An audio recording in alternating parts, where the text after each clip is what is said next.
Perkenalkan kami dari kelompok 4. Di sini kami akan mempresentasikan hasil dari diskusi kelompok kami yang mana akan membahas tentang sistem informasi manajemen pada bisnis global saat ini. Untuk selanjutnya, langsung saja kami akan memulai presentasi pada materi ini. Langsung saja, yang pertama, di era 21 ini tentu banyak bisnis yang memiliki tantangan dalam setiap operasionalnya. Adapun beberapa tantangan yang mungkin dapat digambarkan yaitu yang pertama, adanya peningkatan dalam keterlibatan pelanggan. Kemudian juga terdapat persaingan dengan bisnis lain. Kemudian juga adanya kesediaan statistik waktu yang nyata, dan juga yang keempat adanya akses terhadap smartphone. Dalam hal tersebut, guna menangani tantangan bisnis, maka perlu adanya beberapa aspek yang harus diperhatikan. Aspek yang pertama adalah aspek manajemen, di mana perlu dilakukan identifikasi potensi terhadap pemasok, kemudian perlunya koordinasi dengan tim, kemudian perlu adanya dukungan, baik itu dukungan dari pihak internal perusahaan maupun dukungan dari pihak eksternal perusahaan atau konsultan perusahaan. Kemudian aspek yang kedua yaitu organisasi, yang mana pada aspek ini perlu diperhatikan bagaimana mengimplementasi sebuah sistem dan juga bagaimana melakukan pelatihan terhadap karyawan. Lalu aspek yang selanjutnya yaitu aspek teknologi. Pada aspek ini perlu adanya pengembangan database secara historis, kemudian perlu adanya alat statistik atau alat penghitung, kemudian adanya sistem tracking secara real time. Kemudian dilakukan percobaan sistem tracker yang mana dari ketiga aspek tersebut akan menghasilkan sebuah sistem informasi yang digunakan sebagai solusi dari bisnis. Adapun solusi bisnis dari beberapa aspek tersebut adalah meningkatkan performa tracking, kemudian juga meningkatkan performa karyawan, dan menumbuhkan keterlibatan dari pelanggan. Selanjutnya, bagaimana sistem informasi dapat merubah bisnis global saat ini? Bisnis menggunakan teknologi informasi saat ini dirasakan dapat menanggapi permintaan pelanggan yang berubah dengan cepat, lalu juga dapat mengurangi persediaan ke tingkat serendah mungkin dan mencapai tingkat efisiensi operasional yang lebih tinggi. Adapun hal tersebut menyebabkan rantai pasok menjadi lebih cepat. Dengan begitu, perusahaan dapat mengukur persediaan secara tepat waktu dan mengurangi biaya overhead mereka sehingga sampai pada aspek pemasaran. Kemudian, mengapa sistem informasi penting bagi suatu bisnis? Yang pertama, perilaku efisien, di mana untuk mencapai profitabilitas yang lebih tinggi, sebaiknya dilakukan dengan terus-menerus menyimpan jumlah stok yang benar sehingga dapat memenuhi keinginan konsumen. Kemudian yang kedua, adanya produk baru, layanan baru, dan juga model bisnis yang baru. Hal tersebut menjadikan dasar yang dapat menggambarkan bagaimana perusahaan memproduksi, merancang, dan menjual produk. Kemudian yang ketiga adalah perubahan perilaku, yang mana dapat membantu berkomunikasi lebih baik antara pimpinan dengan karyawan. Sistem informasi tersebut dan sebagai alat untuk menyimpan informasi secara sistematis, termasuk dokumen dan file dalam folder yang dapat dengan mudah diakses dan dibagikan kepada karyawan.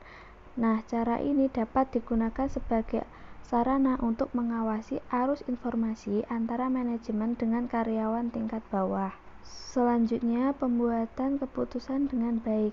Hal ini dapat membantu manajer dalam membuat keputusan berdasarkan informasi yang diperoleh dari sistem informasi tersebut. Kemudian, hal baru dalam sistem informasi manajemen saat ini yaitu yang pertama, inovasi IT. Contohnya muncul platform digital seluler seperti smartphone, tablet, jejaring sosial untuk mencapai tujuan dari bisnis. Kemudian yang kedua, model bisnis baru, yaitu bisa berupa beberapa contoh aplikasi seperti Netflix, kemudian iCloud, Amazon, Joox, dan lain sebagainya. Kemudian yang ketiga adalah memperluas e-commerce. Contoh pada saat ini adalah penggunaan Facebook yang dapat digunakan sebagai marketplace. Ada beberapa aplikasi lain seperti Shopee, Tokopedia, Instagram, dan lain sebagainya. Kemudian yang keempat adalah perubahan manajemen. Dengan adanya smartphone, wifi, dan jaringan yang kuat, maka manajer akan dengan mudah berkomunikasi dengan beberapa karyawan atau konsumen ataupun juga pemasok. Kemudian yang kelima yaitu mengubah perusahaan dan organisasi. Saat ini pada abad ke-21, industri lebih menekankan hierarki dan struktur yang lebih menekankan kepada karyawan. Pada dasarnya, antara organisasi dengan informasi sistem atau sistem informasi tidak dapat dipisahkan, dikarenakan untuk mencapai tujuan dari organisasi atau tujuan dari bisnis perlu adanya software, yang mana software tersebut dihasilkan dari hardware atau perangkat keras dan data manajemen dan juga telekomunikasi. Adapun strategi bisnis objektif pada sistem informasi antara lain yang pertama adalah operating excellence.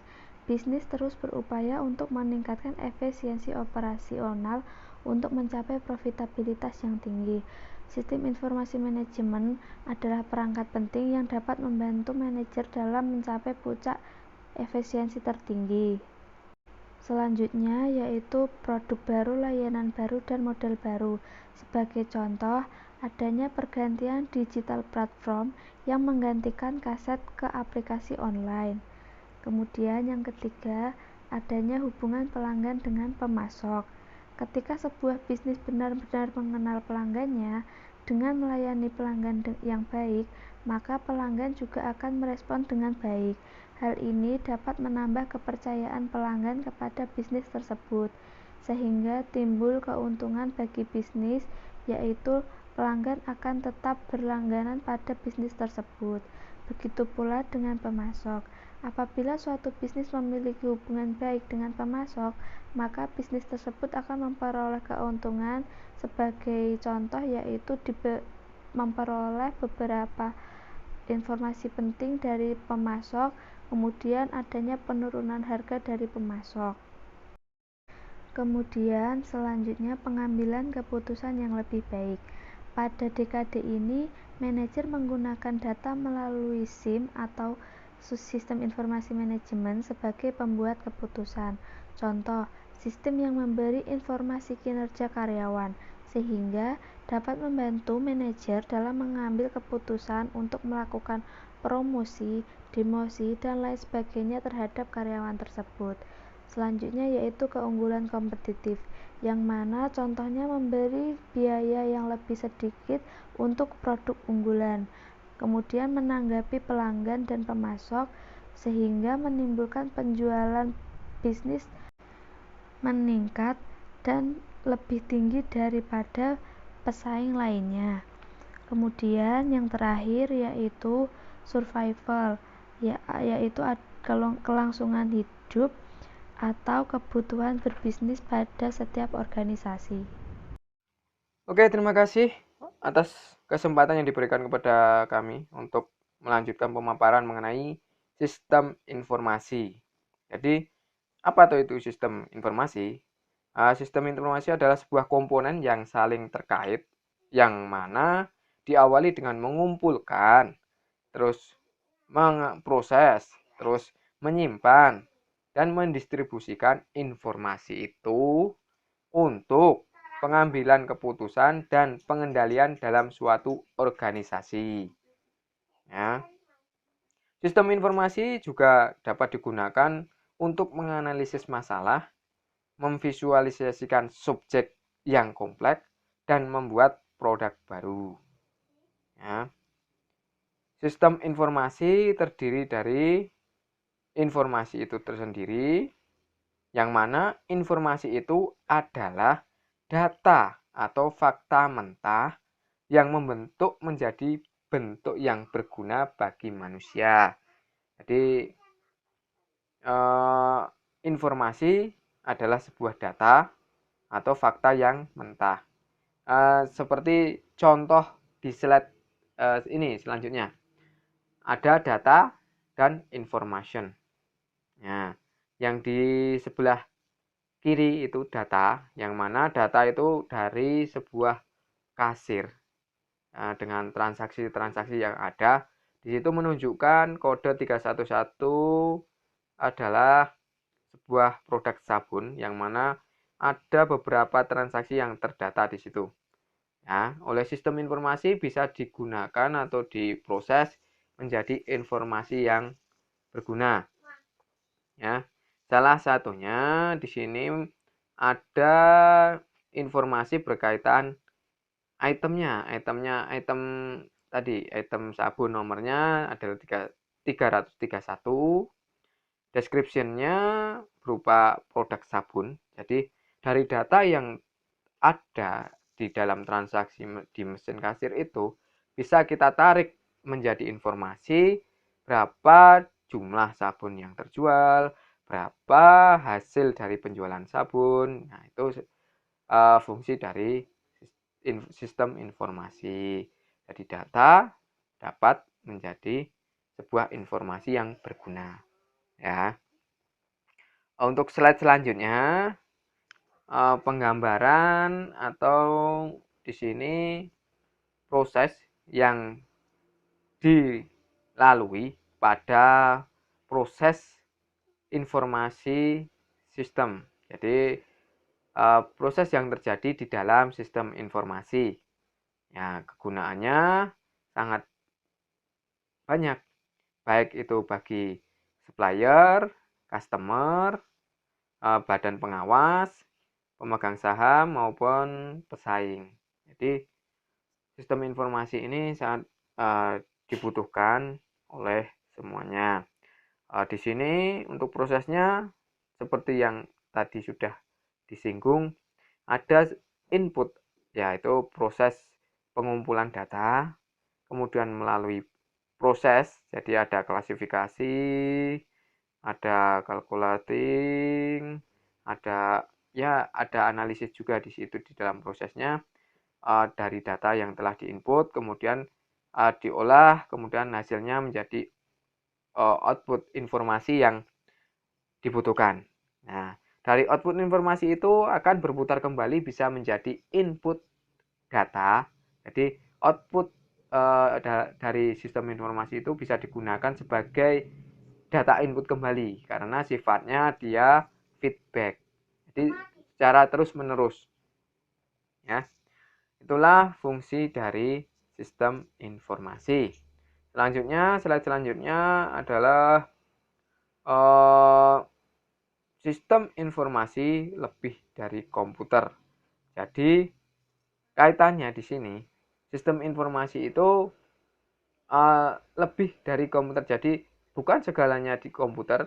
Jadi komputer itu adalah salah satu unsur dari sistem, unsur pendukung atau komponen pendukung dari sistem informasi, yang mana digambarkan dalam diagram pada slide yang tertampil. Itu antara organisasi, manajemen, teknologi itu sangat berkaitan atau sangat membutuhkan sistem informasi. Karena apa? Dalam sebuah organisasi tentunya ada keputusan-keputusan yang perlu diambil atau yang perlu diputuskan untuk kelangsungan organisasi tersebut. yang mana keputusan tersebut akan diambil oleh manajemen, di mana manajemen dengan upaya pengambilan atau pemrosesan sistem informasi menggunakan teknologi yang terbarukan. Jadi, dalam diagram ini digambarkan saling keterkaitan antara sebuah organisasi, teknologi, dan manajemen terhadap sistem informasi. Untuk slide selanjutnya, di sini terlihat ada sebuah hierarki atau tingkatan dalam sebuah perusahaan yang mana berkaitan dengan sistem informasi. Yang paling atas senior manajemen, yaitu jadi bagian yang merencanakan sebuah keputusan jangka panjang. Jadi ibaratnya pemegang keputusan dan secara teori manajemen senior ini membuat keputusan yang strategis untuk jangka panjang dan memastikan kinerja keuangan sebuah perusahaan tersebut. Jadi itu adalah manajemen senior, ya. Kemudian di bawahnya ada middle management. Secara bahasa yang bisa saya tangkap, middle management ini lebih condong ke bagaimana cara mewujudkan keputusan strategi jangka panjang yang diambil oleh senior manajemen itu. Jadi sebagai pendukung, ibaratnya semisal ada sebuah pendapat atau ada sebuah keputusan untuk membuat produk baru, semisal contoh aja sebuah perusahaan ingin membuat produk baru dengan teknologi terbarukan. Jadi sumber energi yang kita gunakan itu bukan dari batu bara ataupun tenaga sumber daya alam yang sebelumnya telah terpakai. Sekarang ada keputusan pembuatan produk dengan tenaga surya. Jadi tenaga yang tidak terbatas seperti itu. Nah, dari keputusan itu, dari putusan yang telah diputuskan senior manajemen, pihak middle management berupaya untuk membuat suatu eksperimen atau penelitian atau langkah-langkah untuk mewujudkan keputusan tersebut bisa diwujudkan. Jadi diwujudkan seperti itu. Jadi ibaratnya middle management itu adalah sebuah pemikir, atau kalau dicontohkan seorang ilmuwan atau akademisi itu masuknya di middle management ini untuk mendukung terwujudnya keputusan dari senior management. Dan yang terakhir adalah operasional manajemen. Nah, eksekusinya di operasional manajemen. Jadi setelah dilakukan kajian, setelah dilakukan penelitian oleh middle management, maka langsung dibuat produknya atau diaktualisasikan di operasional manajemen. Nah, yang selanjutnya, sistem informasi manajemen ini menggabungkan pekerjaan ilmu komputer, ilmu manajemen, dan penelitian operasi. Dengan orientasi praktis menuju pengembangan solusi, sistem ini berkaitan dengan masalah-masalah perilaku seputar pengembangan, penggunaan, dan dampak sistem informasi yang biasanya dibahas di sosiologi, ekonomi, dan psikologi. Baik, selanjutnya adalah mengenai pendekatan kontemporer untuk sistem informasi. Nah, sistem informasi itu merupakan sistem yang bersifat sosioteknik. Artinya, meskipun sistem informasi itu terdiri dari mesin, perangkat, dan teknologi fisik, sistem informasi ini masih membutuhkan investasi sosial, organisasi, dan intelektual yang besar agar dapat berfungsi dengan baik. Untuk pendekatan secara teknis sendiri dibagi menjadi 3, yaitu ilmu manajemen, ilmu komputer, dan penelitian operasi. Untuk ilmu komputer sendiri berkaitan dengan pembentukan teori komputabilitas, metode komputasi, dan metode penyimpanan dan akses data yang efisien. Sedangkan untuk ilmu manajemen lebih menekankan pada pengembangan model pengambilan keputusan dan praktik-praktik di dunia manajemen atau perusahaan. Kemudian untuk riset operasi itu berfokus pada teknik matematika untuk mengoptimalkan parameter organisasi yang dipilih. Selanjutnya adalah pendekatan perilaku. Bagian penting dari sistem informasi itu berkaitan dengan masalah perilaku-perilaku yang muncul dalam pengembangan dan pemeliharaan sistem informasi jangka panjang. Seperti strategi bisnis, kemudian desain produk, kemudian pemanfaatan dan manajemen. Itu model-model yang digunakan dalam metode pendekatan perilaku.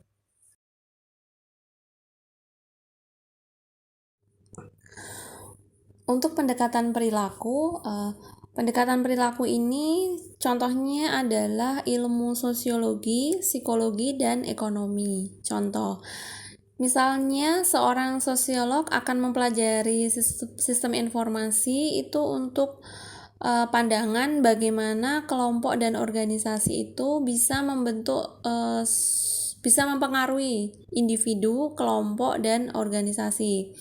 Kemudian digunakan juga oleh psikolog misalkan untuk mempelajari minat-minat seseorang, kemudian bagaimana seseorang bisa mengambil keputusan, dan juga bisa digunakan untuk informasi-informasi formal. Kemudian untuk ahli ekonom, sistem informasi digunakan untuk mengontrol biaya-biaya yang ada di perusahaan dan di dalam pasar.